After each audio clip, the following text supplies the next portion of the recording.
ओह, राइट नाउ टाइम हुआ है आई थिंक 4 बज रहे हैं। और आई थिंक यहाँ पे रात भर शायद किचन का काम चल रहा था, खाना बनाया जा रहा था, प्रसाद।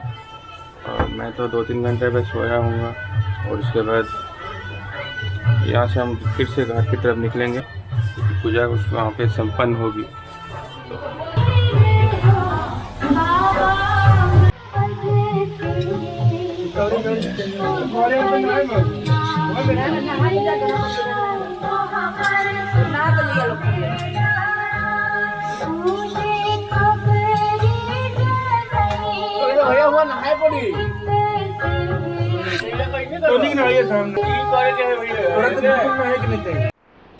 राइट नाउ टाइम इज़ 4:20 हो रहे हैं और आई थिंक यहाँ आधी रात से यहाँ जो प्रसाद बन रहा था और यहाँ पे कुछ सब्जियाँ बन रही है। कुछ इस तरह होता है प्रोग्राम। और प्रसाद रात को तैयार होता है और इसके बाद सभी मिलकर घाट की तरफ जाते हैं। वहाँ का जो पूजा होता है इसको फिर वहाँ पर संपन्न होता है। तो ये कुछ इस तरह है हमारा ये छत टेरिस। ये दोनों तरफ से ये जो है 2 घरों की जो छतें हैं लगी हुई है और हमारा ये बीच में कुछ इस तरह है ये ओल्ड होम। और ये जो बिल्डिंग्स है सामने की तरफ बिल्कुल लगी हुई है। यहाँ पे गैप नहीं रखते हैं।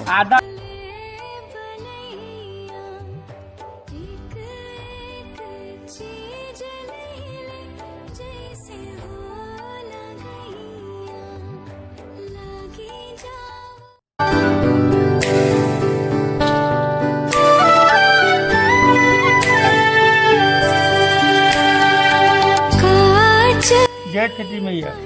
हम लोग अभी जा रहे हैं घाट पर। टाइम की शॉर्टेज की वजह से आई थिंक जल्दीबाजी में निकलना पड़ रहा है क्योंकि ऑटो वाले ने एम वक्त पे धोखा दिया है। तो लेट इज साहब वो निकल रहे हैं चाचा जी और छठी मैया पार घाट लगाई। हाँ, जय छठी मैया। आराम से जाना है।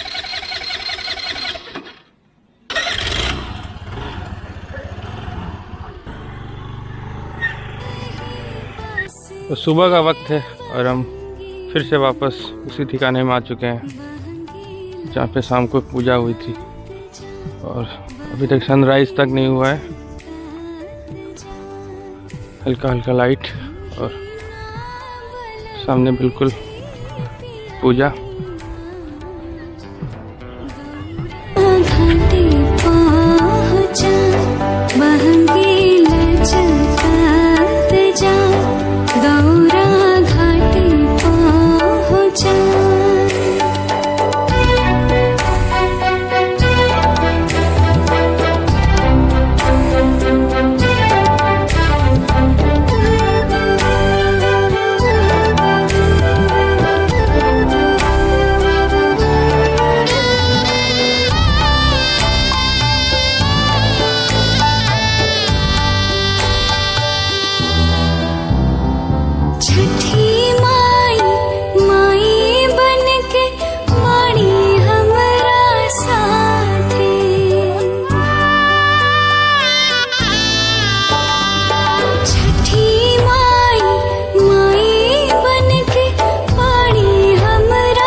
बहंगी लचकत जाए दौरा घाटी पहुँचाए।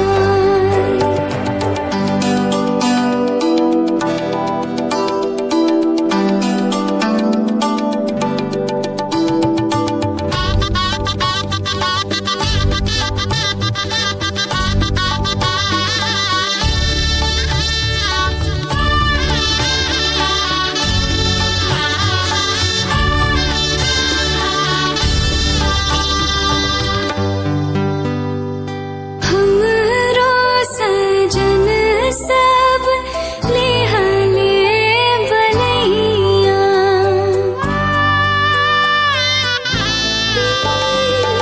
हमरो सजन सब लिहले। Simran, how is your experience? So good. Very good. और तेरा? तो फर्स्ट टाइम हमारे घर में ये पूजा हुई, पहली बार। अच्छा लगा? हाँ, बहुत अच्छा। तो छठ का एक्सपीरियंस कैसा रहा आपका? एक्सपीरियंस बहुत अच्छा रहा और आज अगले साल भी अच्छा रहेगा। अगले साल भी होगा? अगले साल भी इसी जगह पर फिर से चालू होगा, रहता रहेगा हमेशा के लिए। बिल्कुल बिल्कुल। छठ की बधाई हो आपको, आप सबको। तो दादा जी आप बताएं कैसा रहा आपका ये छठ का एक्सपीरियंस? इस साल कोविड महामारी के चलते हाँ ये जो सीएमसी का जो ऑर्डर था जी, घाट पर नहीं आने का, हाँ जी, लेकिन ये जो छठ पूजा भी कर रहे हैं हम लोग, ये अपना मन से आके यहाँ पर घाट हो तो अच्छा होता है, घाट में आके करना पड़ा सबको। कुछ आदमी आया है, कुछ घर में ही कर रहे हैं। जैसे कि यूपी बिहार और झारखंड के लोगों में बिहार में छठ तो तो गवर्नमेंट वहाँ पर अलाउ कर दिया है घाट पर करने के लिए, और बंगाल में भी हो रहा है, यूपी में भी हो रहा है, बिहार में भी हो रहा है। खाली उड़ीसा का थोड़ा कोरोना महामारी के चलते यहाँ पर आदमी का अलाउंस नहीं हुआ, नहीं तो गेट बनता है प्रत्येक साल वहाँ पर पूरी घाट में गेट बनाते हैं हम लोग, और गेट में भजन कीर्तन होता है और पंडाल। चाचा जी हाउ इज योर एक्सपीरियंस? जैसे कि छठ को यूपी बिहार और झारखंड में पर्व नहीं महापर्व कहा जा रहा है, तो ऐसे उड़ीसा में पहली बार आप ऑर्गेनाइज इसको कर रहे हैं, तो हाउ इज योर फीलिंग, कुछ आप बताएं। ये जो छठ पर्व है ये एक्चुअली में महापर्व ही है जी और ये महापर्व इसलिए है कि ये विश्व के कल्याण के लिए ही किया जाता है जी, और सब सारे संसार के भले के लिए ही ये छठ माई से आशीर्वाद मांगा जाता है कि सारे संसार का भला हो। और ये अभी जो कोरोना रूपी एक महामारी आया हुआ है, ये महामारी को भी छठ मैया बहुत जल्द से जल्द दूर कर देंगी और दूर भी कर रही है। बिल्कुल बिल्कुल। और सारे परिवार के सुख शांति के लिए, घर में सुख शांति, घर में आमदनी बरकत, धन धान्य, सब बच्चे लोग का तबीयत, सबका सुख शांति के लिए ये छठ माई से आशीर्वाद मांगा जाता है। और ये छठ माई का आशीर्वाद बहुत ही सबके ऊपर कृपा बरसती है। माँ ऐसा कृपा करती है कि जो भी ये छठ को मानता है, छठ पूजा को मानता है, सभी को आशीर्वाद देती है, सबको सुख शांति से रखती है और सारे संसार को भला के लिए ये छठ से मैं से यही आशीर्वाद मांगता हूँ कि सारे संसार का भला करे और ये कोरोना जितना जल्द से जल्द संसार से दूर हो जाए और बाकी पहले जैसे सब खुशहाल हो जाए, सब खुशी से रहे, सब कोई साथ से रहे, मिल के रहे और सब में प्यार भरा रहे सबके दिल में, और सब कोई प्यार से मिल वर्तन से ये छठ पूजा को समापन करे। जय छठी मैया। जय छठी मैया।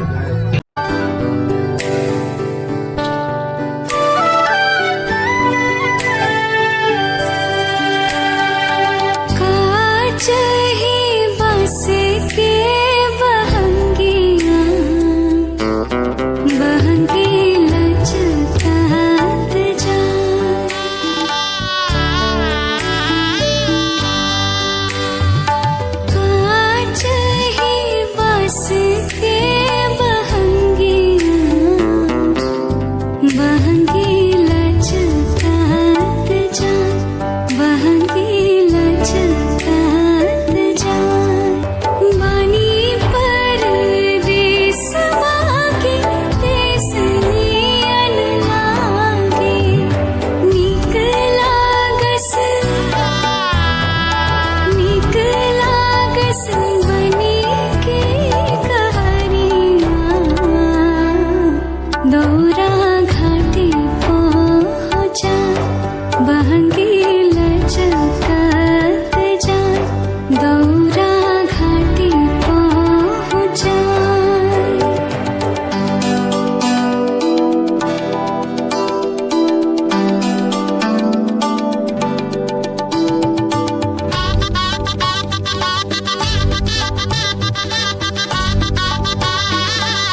तो this is the final day of Chhath Puja और 4 दिन के मेहनत के बाद अब ये संपन्न हुआ। अब हम घाट से अपने घर की तरफ वापस बढ़ रहे हैं।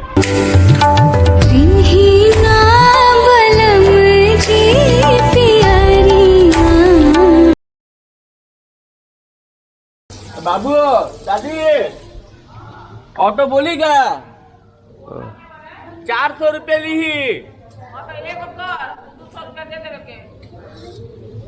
और ये नीचे से कुछ इस तरह दिखता है ये। एगो तो कर बोलाओ तो नहीं 400 रुपये भैया बोल रहे बोला जैसे भी तो